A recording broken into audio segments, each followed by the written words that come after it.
Hello बच्चों, चलिए प्रश्न को पढ़ते हैं। यदि किसी चालक तार की लंबाई खींचकर दोगुनी कर दी जाए, क्या कर रहे हैं, लंबाई को दोगुना कर देते हैं, तो उसका प्रतिरोध हमें बताना है कि कितना गुना बढ़ जाएगा। तो इसकी हमें गणना करनी है। सबसे पहले प्रश्न को समझने के लिए प्रश्न की मुख्य अवधारणा को समझेंगे। मुख्य अवधारणा तो हम क्या देखते हैं, सबसे पहले हम देखते हैं कि प्रतिरोध क्या होता है। हमें प्रतिरोध को यहाँ पे समझना होगा। तो हम मान लेते हैं अगर कोई चालक तार है, सबसे पहले एक चित्र बनाते हैं। अगर एक कोई चालक तार है और जिसका यहाँ पे हम लंबाई क्या लेते हैं L, क्षेत्रफल क्या लेते हैं, अनुप्रस्थ काट का क्षेत्रफल A, लंबाई L, और इसकी या इस पदार्थ की प्रतिरोधकता अगर रो है, तो हम जानते हैं प्रतिरोध क्या होता है। प्रतिरोध होता है R बराबर रो इंटू L बाई A। ये कहलाता है किसी भी चालक का प्रतिरोध।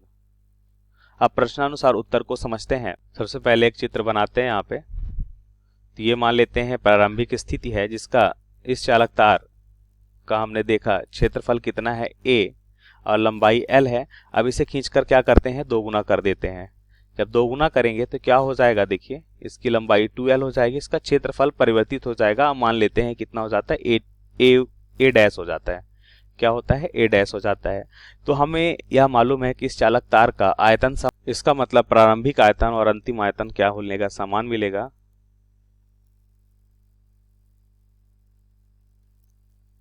प्रारंभिक आयतन और तार खींचने के बाद अंतिम आयतन जो होगा वो दोनों क्या होगा, अंतिम आयतन समान रहेगा। तो इसका मतलब प्रारंभिक आयतन क्या होगा, देखिए क्षेत्रफल इंटू लंबाई, और अंतिम आयतन क्या हो जाएगा, क्षेत्रफल A डैश इंटू लंबाई कितनी हो जाएगी, 2L हो जाएगी। ठीक है। अब यहाँ पे ध्यान से देखिए, हम जैसा कि मुख्य अवधारणा में हमने देखा कि प्रतिरोध R नैप, इसका मान लेते हैं प्रतिरोध R है और इसका प्रतिरोध क्या है, R डैश है। तो R डैश बराबर हम क्या लिख सकते हैं, यह हो जाएगा रो। अब पदार्थ समान है तो रो समान रहेगा। पदार्थ जब तक हम नहीं बदलेंगे तब तक हम यहाँ पे देखते हैं कि प्रतिरोधकता क्या रहती है, समान रहती है पदार्थ की।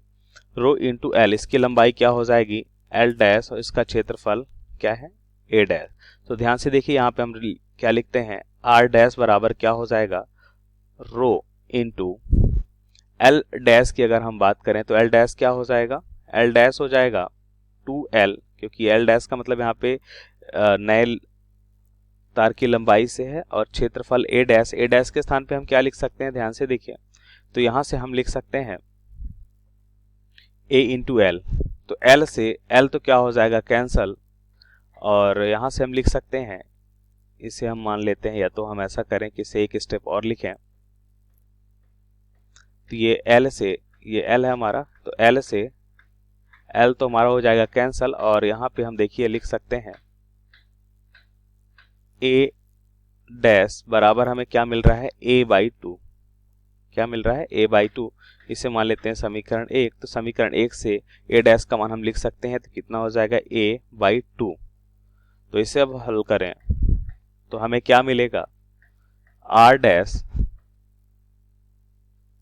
हमें क्या मिलेगा, R डैश बराबर क्या हो जाएगा, यह हो जाएगा रो इंटू L बाई A, और ये नीचे वाला जो 2 है वो क्या हो जाएगा, ऊपर की ओर आएगा, 2 पहले से है, 2 दूना 4 हो जाएगा। तो ये हो जाएगा। अब ध्यान से देखिए, तो प्रारंभ में प्रतिरोध कितना था, R बराबर हम जानते हैं कि यह होता है row into L by A, row into L by A। तो इसे हम मान लेते हैं समीकरण A। तो समीकरण A से मान अगर हम देखें तो क्या हम लिख सकते हैं, रो इंटू L बाई A, ये R के बराबर है। तो इसका मतलब हमने क्या देखा कि प्रतिरोध कितना हो जाता है, 4 गुना हो जाता है। तो हमारा उत्तर क्या होगा कि प्रतिरोध 4 गुना हो जाएगा। कितना हो जाएगा, 4 गुना हो जाएगा। तो यह हमारे प्रश्न का सही उत्तर होगा। आशा करते हैं समझ आया होगा। धन्यवाद।